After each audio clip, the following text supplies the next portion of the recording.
Hello folks, welcome to the channel. If you're encountering Werfault.exe error, then watch this video for the solutions.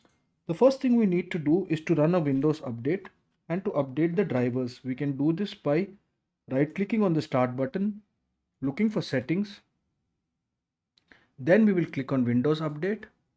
We will run check for updates, and while doing that we will go to advanced options, optional updates, and we will update and install any driver updates here.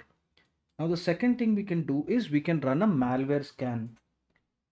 So we need to go to virus and threat protection settings. Now I'm running the stock pre-installed antivirus and anti-malware software from Windows. So I will have this view before me. If you are running a third-party antivirus or anti-malware like Kaspersky, Norton, or McAfee, then you need to go to that app, open that app, and then run the antivirus and anti-malware scan. For me, I will just click on scan options and I will click on full scan and click on scan now and wait for the scan to get over.